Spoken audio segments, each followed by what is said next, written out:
L'actu en bref avec c'est la saison euh, c'est la saison des raclettes et du coup voilà petite info des reblochons rappelés pour une potentielle contamination à à l'E. coli, voilà, c'est beaucoup plus facile à dire. Escherichia coli, c'est ça qu'on dit en fait. Euh, donc, juste, je le dis, c'est pour faire une prévention, parce que voilà, sait-on jamais, mais donc c'est des fromages qui sont commercialisés, Intermarché, Magasin U, Leclerc, Auchan ou encore Grand Frais. Donc, soyez vigilants, ça a été ordonné mardi et mercredi 29. Donc, si jamais, malheureusement, Escherichia, je savais bien qu'il manquait quelque chose. Escherichia coli.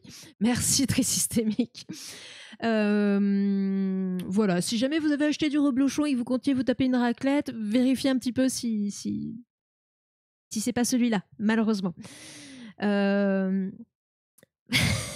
Pensez, chérie. Ok, je vais essayer de me le retenir. Donc ça c'était voilà. Je dirais pas que c'est une fun fact. C'est pas comme l'ami bière qu'on avait vu la dernière fois. C'est pas très drôle si vous tombez dessus, mais maintenant vous êtes au courant. Voilà.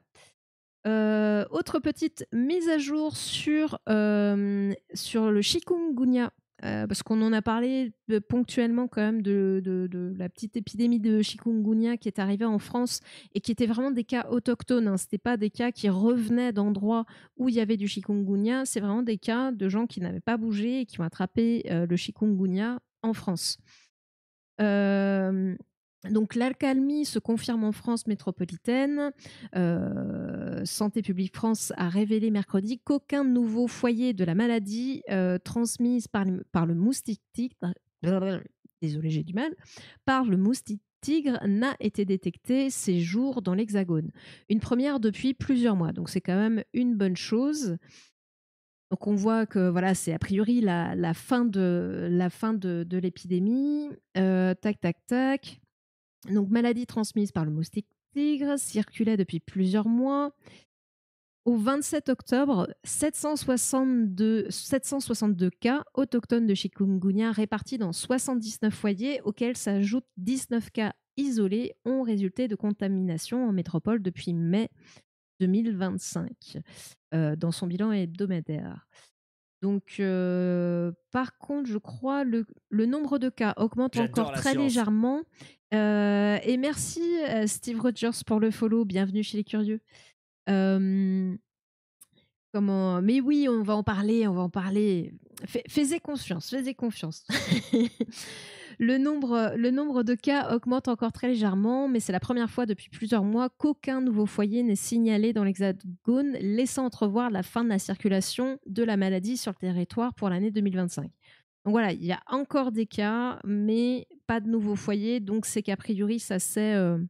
les foyers sont... Voilà, il n'y a plus de diffusion, quoi. Une accalmie semble aussi se profiler sur la fièvre du Nil occidentale transmise par le moustique Culex, plus courant en Europe de l'Ouest.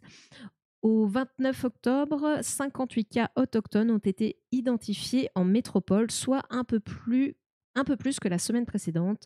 Santé publique France, qui ne faisait état jusqu'ici que de 2 morts, décompte désormais 3 décès. Tous étaient atteints de formes noro-invasives, âgés de 75 ans et présentant des comorbidités précises de l'agence.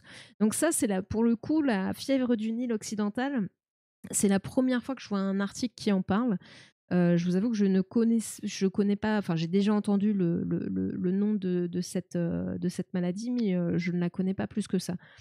Mais voilà, il y a une surveillance aussi sur cette maladie aussi, quoi.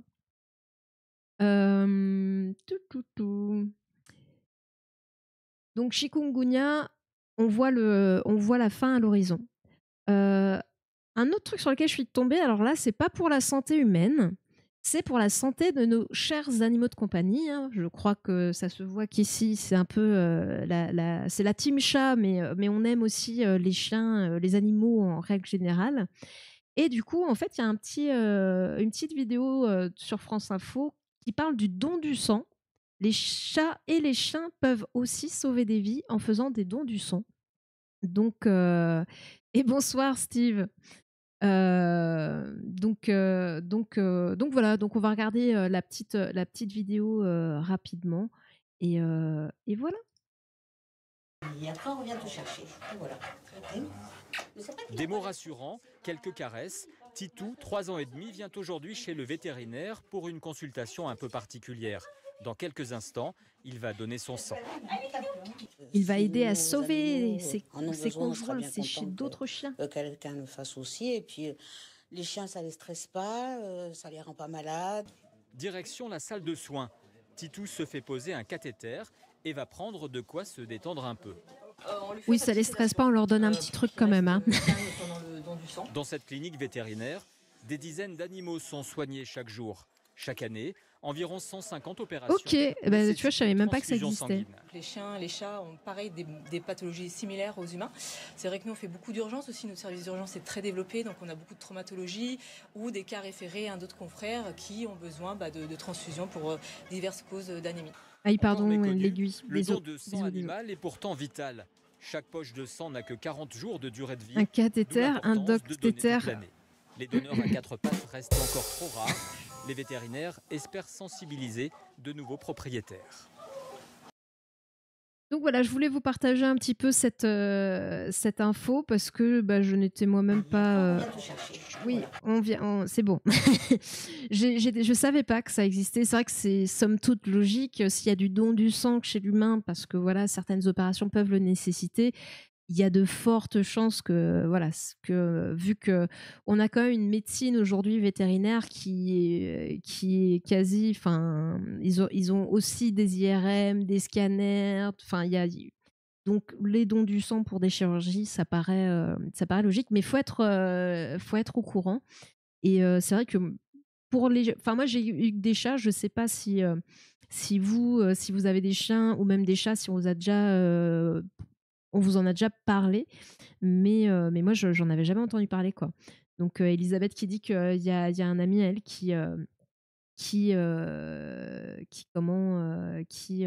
à qui la clinique l'appelle de temps en temps pour faire des dons du sang, quoi.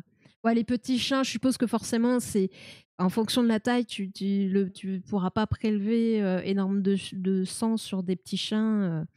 Forcément, ça pourrait poser problème, quoi. Et bonsoir, Mr. Pickles.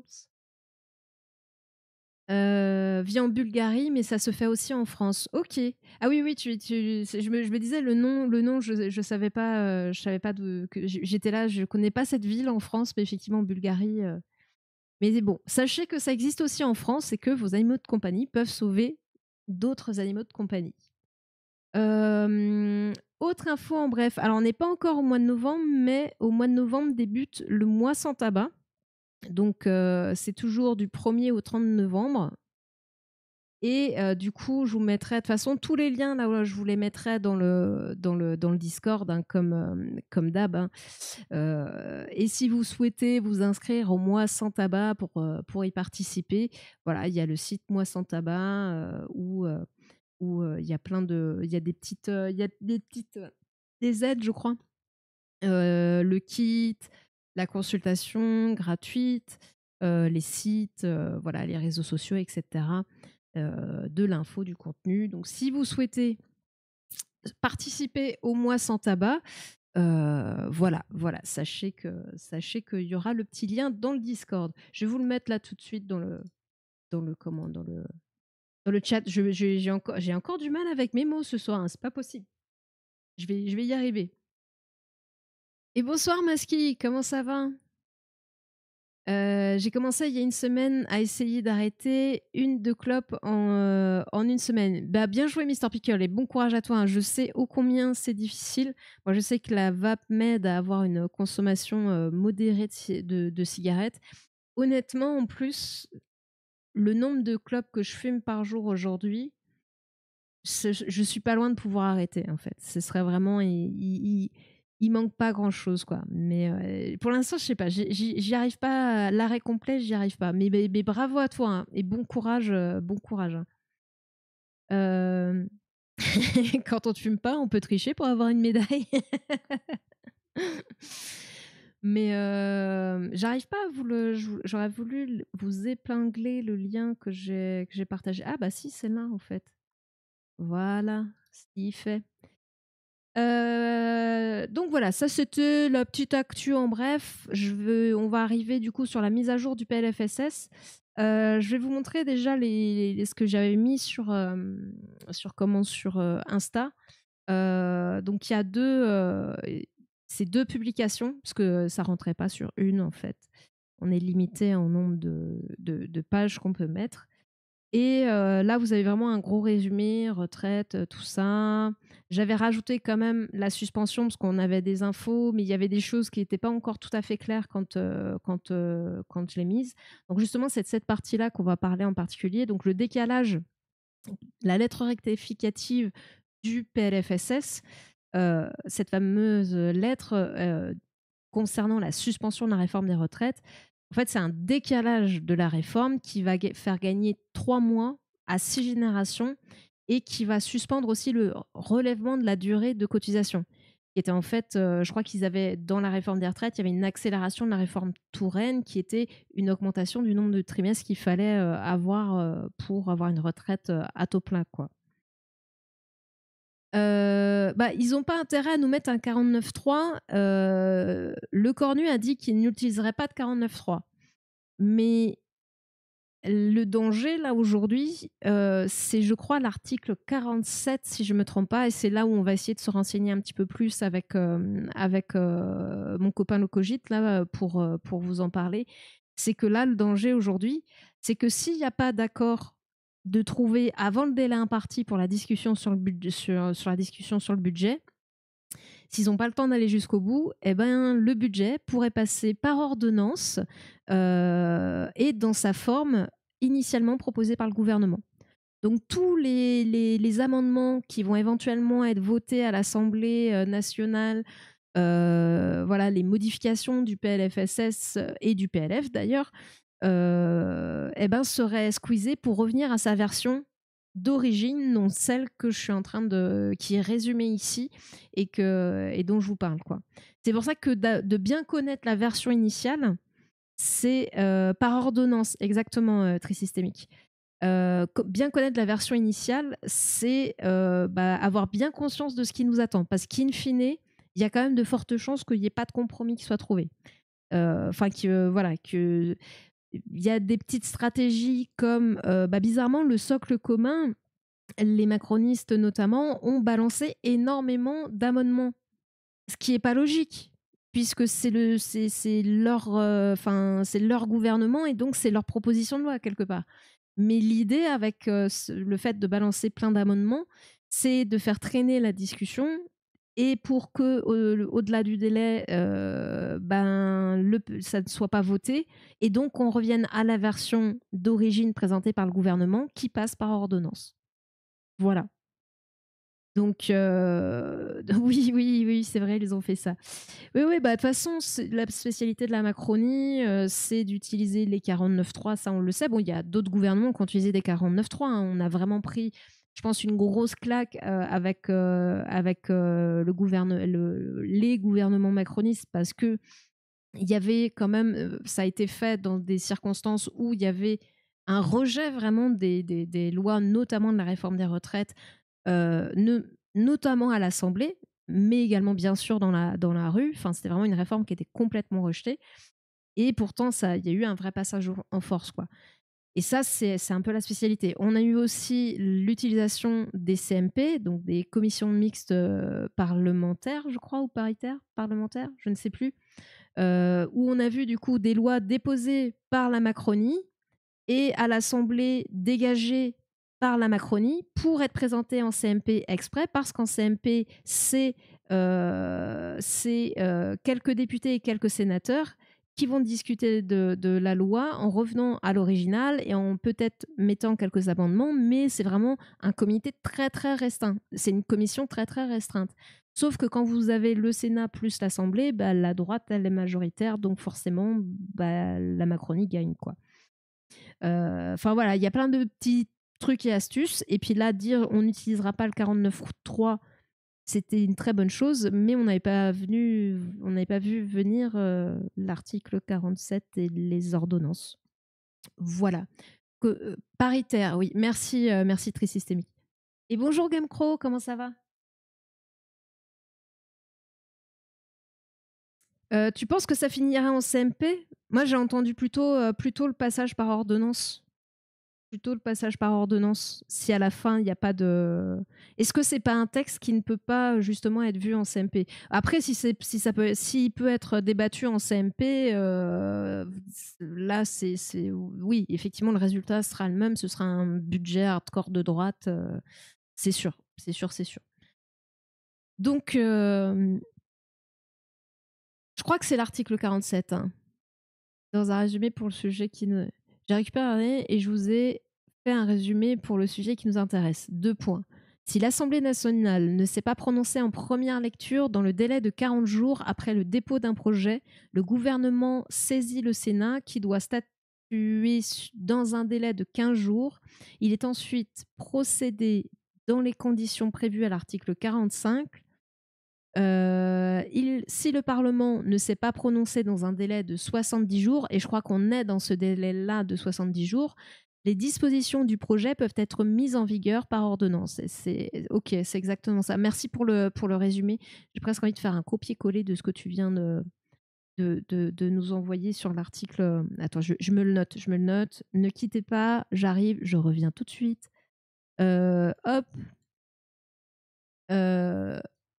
Mais oui, enfin, il y a c'est a priori, c'est ce qui vont vers ce quoi ils tendent à nous amener, quoi. Je pense qu'il y a full majorité au Sénat et à l'Assemblée nationale pour faire la politique dont on se souvient. Je rendrai fort et très longtemps. Oui, bah oui, tu m'étonnes. Si le Parlement ne s'est pas prononcé dans un délai de 70 jours, les dispositions du projet peuvent être mises en vigueur par ordonnance. Les délais prévus au présent article sont suspendus lorsque le Parlement n'est pas en session. Ok. Mais tac. Mais ouais, du coup, c'est pour ça que c'est bien de connaître le projet initial. Et donc, cette lettre rectificative, du coup, elle rectifie vraiment le projet initial. Donc, si ça venait par passer par ordonnance, cette rectification rentrerait dans le PLFSS. Donc, l'ordonnance passerait avec cette rectification, donc cette suspension de la réforme des retraites. Et bonsoir, Linry, comment ça va? Donc, c'est un décalage, c'est pas vraiment une suspension, qui va concerner donc seulement 6 générations, qui va faire gagner 3 mois. Alors, effectivement, 3 mois, ça peut être beaucoup pour certaines personnes quand vous êtes proche de la retraite. Mais on voit que c'est quand même assez limité dans le nombre de personnes qui vont en bénéficier, qu'on ne sait pas ce qu'il adviendra. Enfin, après ce décalage, une fois le délai imparti, ça reprendra. De toute façon, la réforme s'appliquera. Donc, voilà, il y a un timing, quoi, on va dire. Et du coup, pour financer cette suspension, parce que c'était leur argument, en fait, c'est « Ah, mais la suspension, ok, mais on la finance comment? Vous inquiétez pas, on va trouver une solution. » Et bien, en fait, il y avait déjà un gel des retraites qui était prévu pour 2026. Et bien, en 2027 et en 2028 et jusqu'en 2030, je crois, il y aura une sous-revalorisation, une sous-indexation des retraites. Par exemple, j'ai mis un seul exemple dans la diapo, je ne sais pas comment on dit. Bref, en 2027, les retraites seront revalorisées d'uniquement 0,4%, alors que l'inflation prévue est de 1,75%. Donc, en sachant qu'il y aura eu un gel déjà l'année précédente, quoi. Donc, c'est hardcore et ce sera ça pendant plusieurs années. En plus de ça, et ça, c'est pas sur mes slides, et j'ai eu la confirmation il n'y a pas si longtemps que ça. Par rapport à la mutuelle, si vous vous souvenez bien, enfin, si vous vous souvenez bien, et si vous n'étiez pas là, je vous le dis, il y avait une nouvelle taxe qui voulait être appliquée de 2,05% sur les mutuelles. Eh ben, ils vont l'augmenter de 0,20 points. Ils vont la passer à 2,25% pour, pour compenser la suspension de la réforme des retraites. Donc voilà, sachez, même si aujourd'hui, ce n'est que la commission des affaires sociales qui en a parlé, les députés à l'Assemblée nationale ne s'est pas prononcé encore là-dessus, mais en commission des affaires sociales, cette nouvelle taxe de 2,25% sur les mutuelles a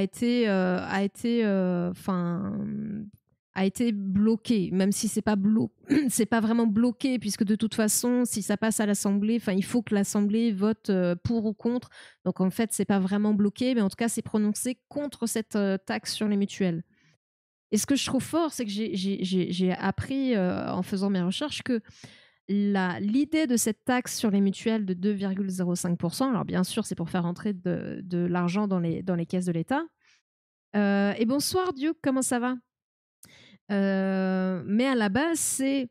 En fait, les mutuelles ont augmenté leurs tarifs en prévision d'une augmentation du reste à charge et de la prise en charge qu'elles allaient devoir faire sur les consultations de médecine générale.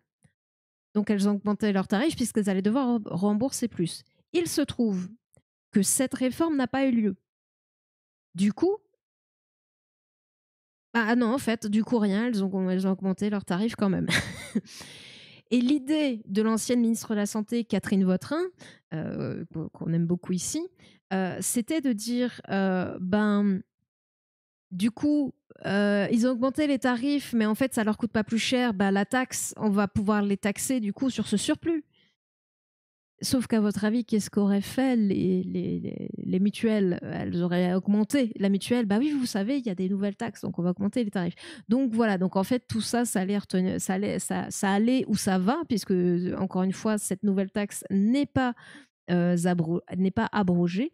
Donc il y a toujours un risque de la voir arriver, mais c'est aujourd'hui, cette taxe serait non pas de 2,05%, mais de 2,25%. Donc voilà.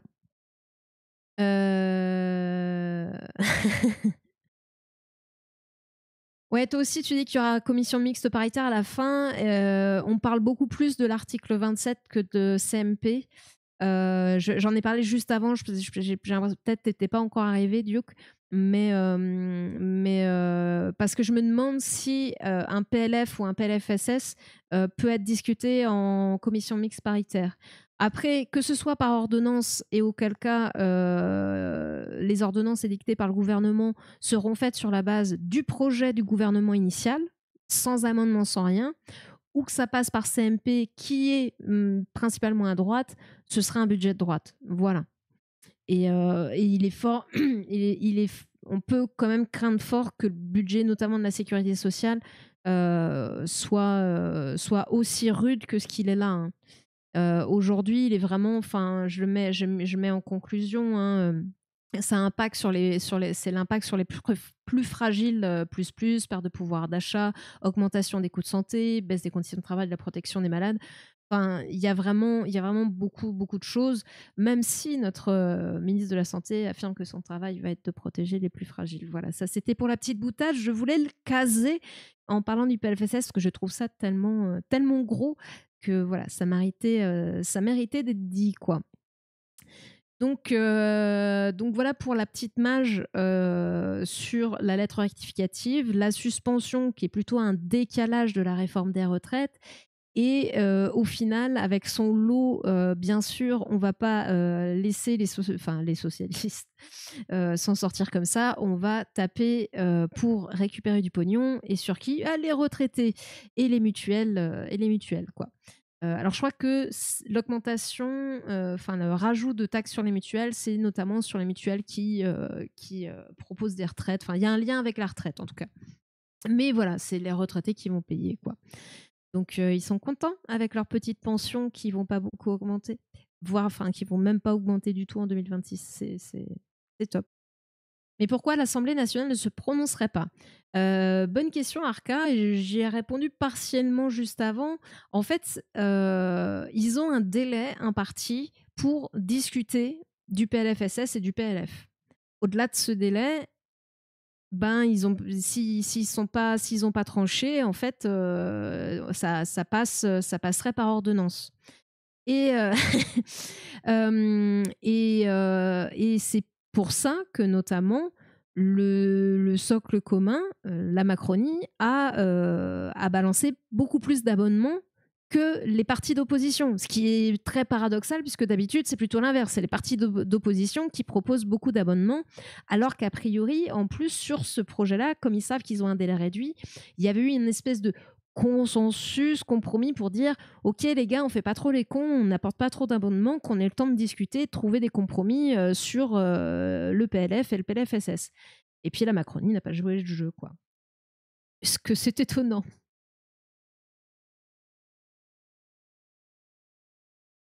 Il y aura, oui, on est d'accord que il y a 0 cas où il y aura un budget un tant soit peu de gauche, malheureusement. Après, l'idée, c'est qu'il y ait le moins de casse sociale possible. C'est pas d'apporter des trucs sociaux dans le budget, ça on sait que c'est mort effectivement. Mais si on peut avoir le moins de casse possible, ce serait bien, quoi. Mais je vous dis, on en reparlera de toute façon. Vraiment avec le Cogit, on est motivé là pour on doit se recall pour justement en reparler, organiser les trucs et chercher un petit peu plus pour répondre à toutes vos questions. Mais forcément, il y a beaucoup de choses, hein, il y a vraiment beaucoup de choses à dire. Donc c'est pour ça, là, je vous ai fait un résumé sur Instagram, mais voilà, c'est beaucoup plus large que ça. Et ce serait à mettre en parallèle du PLF, parce que là-dedans, en fait, on fait payer dans le PLFSS, on fait payer vraiment les plus fragiles, retraités, malades, patients, enfin, on fait payer vraiment que les plus fragiles, et ceux qui pourraient participer un peu plus, on leur demande rien. Donc c'est ça qui est choquant, mais ce serait à mettre en parallèle du PLF pour voir, est-ce que dans le PLF, il y a des trucs où on en demande un peu plus à ceux qui peuvent ou pas? J'ai des doutes, mais voilà, quoi. Dans les groupes de travail, ils vont mettre plus de monde sur la sécurité sociale que sur les autres amendements. À l'Assemblée nationale, ils sont très nombreux. Enfin, après, ils sont nombreux, ils sont 578 si je me trompe pas. Après, c'est leur boulot de trouver des compromis, de discuter dans un temps imparti. Voilà, hein. Oui, c'est leur taf, quoi. Ça touche pas trop au cadre et au patron. Il reste donc une petite bulle safe, mais je dis pas de souci. Je viens de dire plus riche. Ouais, c'est sûr qu'il y en a qui sont pas trop impactés. Mais c'est pour ça que ce serait bien de le mettre en parallèle du PLF, même si dans tous les cas, ça ne justifie pas de s'attaquer aux plus fragiles avec cette violence-là, quoi. Si tu parles de l'Assemblée nationale, le nombre de députés, pour moi, c'est 577. Ok, voilà, moins 1. Juste un petit truc par rapport au PLFSS aussi, l'ordre des médecins. Est-ce que je vais réussir à vous le zoomer correct? Il s'est prononcé contre, hein.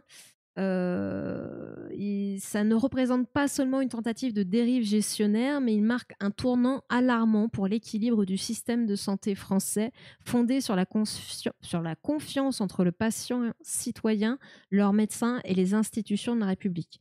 Bon, les médecins sont citoyens aussi, mais c'est pas grave, messieurs les médecins. Vous êtes aussi des citoyens lambda comme vos patients.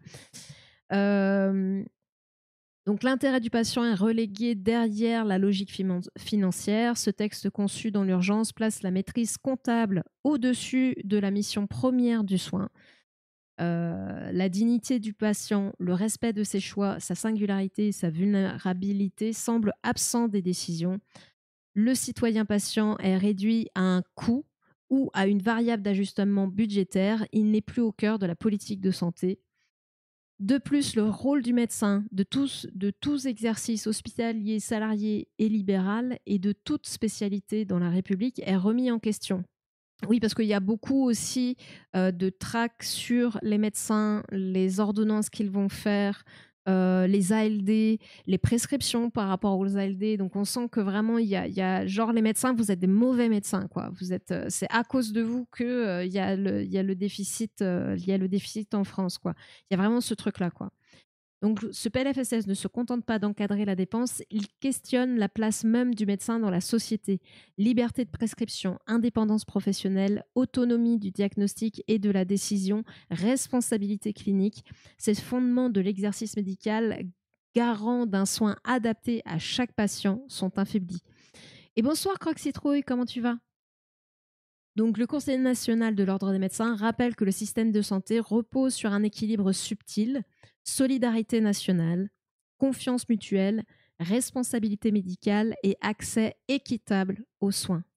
Or, la soudaineté des annonces, leur caractère unilatéral et la violence ressentie des mesures introduites, contrôle renforcé, sanctions, suspicion généralisée, rompt le pacte implicite de respect et de loyauté. Ainsi, le lien de confiance indispensable entre tous les acteurs est brutalement fragilisé, alors que ce lien est la colonne vertébrale de la relation entre le médecin, le patient et la République. En imposant des mesures coercitives sans vision à long terme, ni concertation, la concertation, c'est un truc qu'ils connaissent pas très bien, ça. L'État rompt cet équilibre et expose notre nation à un risque de fracture sanitaire et sociale. Donc, ce qu'il demande, c'est de recentrer le PLFSS sur l'intérêt des patients et la continuité de la prise en charge, suspendre les mesures coercives imposées sans dialogue qui rompent la confiance, réaffirmer la place du médecin comme acteur de la République, non comme simple exécutant administratif, rétablir un cadre d'équilibre entre responsabilité médicale, financement durable et solidarité nationale. La santé n'est ni une simple dépense, ni une ligne comptable, c'est un investissement essentiel pour la société. En oubliant que la santé est un pilier de notre République, le PLFSS 2026 met en danger non seulement la qualité de la sécurité des soins, mais aussi le pacte de confiance sociétale. Donc l'ordre appelle à une consultation élargie et se tient prêt à contribuer à une réforme ambitieuse, respectueuse des patients comme des soignants.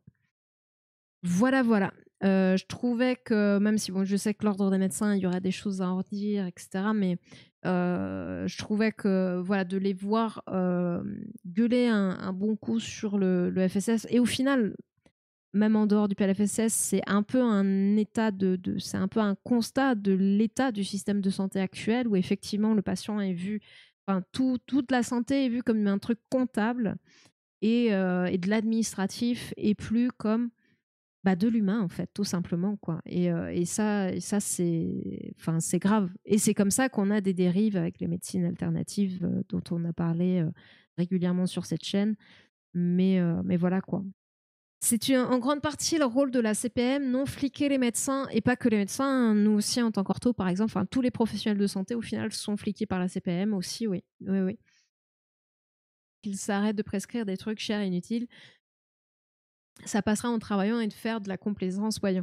Ben oui, encore, mon secteur, ce sont des entreprises privées où effectivement, on va être payé en fonction de la prestation qu'on va faire, en fonction de l'appareil qu'on va faire. Un médecin, sa consultation classique, je veux dire, son prix reste le même quoi qu'il arrive, et peu importe s'il prescrit des médicaments ou pas, il ne sera pas payé plus cher que ça. Donc,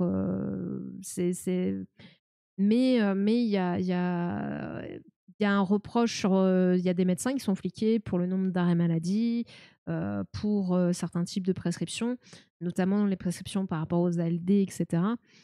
Et ça devient, ça devient vraiment un point de tension très fort, parce que tout ça était dicté par de l'administratif, par des chiffres, des moyennes, des trucs qui ne sont pas forcément en rapport avec ce que... avec la patientèle du médecin, quoi. Je veux dire, un médecin, il prescrit en sa qualité de médecin et du constat qu'il fait par rapport à l'état de santé du patient, quoi. Après, oui, il y a peut-être des abus, il y a certains qui peut-être qui abusent, mais c'est pas la majorité. Donc, remettre en question un tout et faire la chasse à tout. Enfin, clairement, le lien de confiance, il est compliqué là. Sachant qu'en plus, ils sont sous pression parce qu'il y a même les déserts médicaux aujourd'hui touchent aussi les grandes villes in fine et que bah, du coup, ils sont eux-mêmes sous pression par la demande de la patientèle. Donc c'est vraiment, ils sont sous pression par les demandes des patients qui galèrent pour trouver des rendez-vous. Quand ils en ont un, ben, il y en a certains qui malheureusement, patients qui s'en prennent aux professionnels de santé, alors ce qui est injustifiable. Mais c'est tout un climat qui est en train de se faire. Et en plus de ça, ils ont la Sécu qui les met sous pression parce que ceci, parce que cela, parce que tel chiffre, parce que ce... Enfin, il y a un problème, quoi. Il y a vraiment un problème, quoi. J'aime bien le message, même si la part sombre de mon cerveau dit soyez pas méchants avec nos patients, sinon ils vont arrêter de nous voir et nous donner des sous. Mais bon, la part sombre de mon cerveau est très dark. Oui, oui, parce que la plupart des patients, des médecins ont plutôt. Enfin, ils ont pas besoin d'avoir des patients qui reviennent, ils en ont déjà assez. Et la demande de médecins est telle que moins ils voient leurs patients parce qu'ils sont en bonne santé, euh, plus ils sont contents. Enfin, là-dessus, j'ai pas trop de doutes, quoi. Par rapport à l'ACRE, parce que je vous avais dit que du coup, moi, j'avais parlé de fin de l'ACRE et c'est pas tout à fait vrai. En fait, je vais pas rentrer trop dans les détails, mais en gros,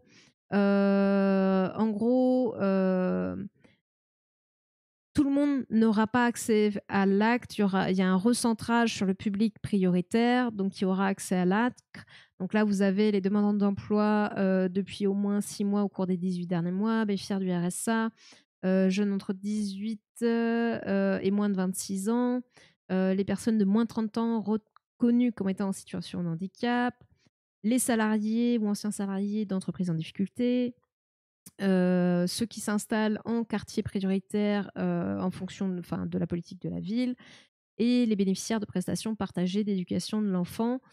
Et malgré ça, donc déjà, il y a une restriction sur qui y a accès. Et en plus de ça, avant, l'exonération pouvait atteindre 100%.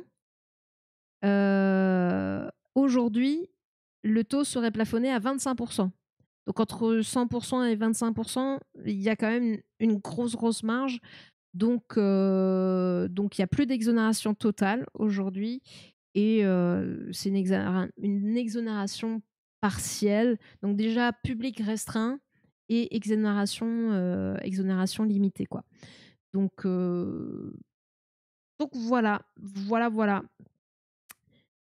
Donc c'est pas officiellement la fin de l'ACRE, mais pas loin. On parlait juste vite fait avant de se quitter. Je vous disais qu'il y avait un sujet que j'avais pas traité ce soir, que j'ai oublié dont j'ai oublié de parler pendant l'actu. C'était le sujet, parce que bon, je n'ai pas beaucoup d'amour pour l'utilisation de l'IA et dans la santé, en tout cas, voilà. Et Doctolib va proposer, alors je ne vais pas vous le montrer parce que j'ai vu ça sur LinkedIn, mais il y a une vidéo du responsable du responsable comment c'est le CEO et cofondateur qui parle de ça, de Doctolib. Doctolib, ils veulent mettre en gros un assistant IA pour les patients. Mais je vais le laisser présenter le truc. Ça va être plus, ce sera plus mieux si c'est lui qui en parle. Et voilà. Ah, bah s'il n'y a pas de son, hop. On va élargir dans les semaines à venir les services que vous pourrez utiliser sur Doctolib. Alors par exemple, vous allez avoir du contenu sur mesure qui va vous aider à prendre soin de vous. vous allez avoir un moyen de suivre votre santé de manière plus efficace et complète et de partager ces données à vos soignants. Et enfin, on va créer un assistant médical basé sur l'IA qui va vous permettre de répondre à vos questions et vous accompagner au quotidien. Je ne sais pas si vous le savez, mais un tiers des Français ont déjà utilisé une IA générative, d'OpenAI, Google. Les fake news sont partout Alors en voilà, santé et on se dit qu'avoir une initiative Même française, sensation au bout. souveraine, rigoureuse scientifiquement, c'est pas une mauvaise idée. les fake news, la désinformation en santé, En fait, vous voyez le depuis seul- Doctolib que ça devient... Le seul truc, on va dire, qu'on pourrait voir bien, c'est que de toute façon, aujourd'hui, les gens posent déjà des questions de santé à l'IA et avec les problèmes que ça cause. D'avoir une IA qui sera spécifique à ça et donc et qui sera basée, voilà, qui sera dépolluée de toutes les fake news, parce que le problème des IA aujourd'hui, c'est qu'elles sont nourries par tout ce qu'il y a sur Internet et il y a des fake news aussi. Mais Doctolib, c'est pas des. Enfin. Voilà. C'est une entreprise, quoi. un vrai phénomène et un problème. C'est un fléau mondial, c'est un fléau français. Aujourd'hui, on se soigne sur Instagram, sur TikTok. Notre objectif, c'est de reprendre la main avec les soignants français, avec les chercheurs français. On est en train de créer un assistant médical basé L'idée sur en l'IA soi pas qui mauvaise, va hein, permettre mais de répondre à vos questions avec de l'expertise, c'est-à-dire des connaissances médicales françaises validées, sur mesure, personnalisées sur vos données, bien sûr dans le respect des normes de sécurité françaises et européennes et dans le respect du parcours de soins, c'est-à-dire pas de diagnostic, pas de prescription et dans le respect du parcours de soins français. Pourquoi ? Parce que créé par les soignants pour les patients français. donc voilà pour la petite info.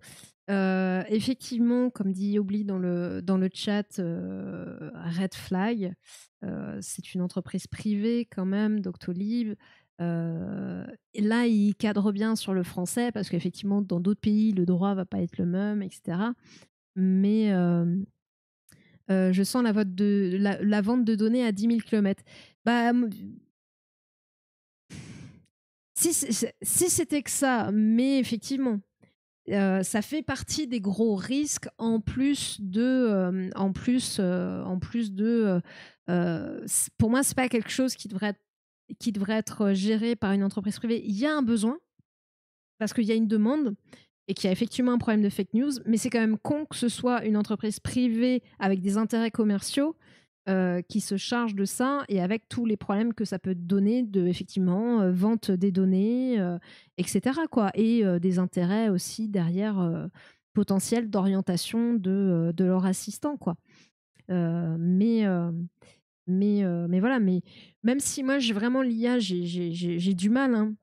J'ai du mal parce que pour moi, c'est chanter l'humain, c'est un business aussi. Enfin bref, de toute façon, les gens l'utilisent. Donc voilà. Mais là, ouais, là, voilà. Je voulais faire part de cette petite info, petite, de Doctolib qui veut se lancer dans l'assistant IA santé pour vous accompagner dans votre santé au quotidien. Voilà. Après, on a tous mis quelques red flags là-dessus, donc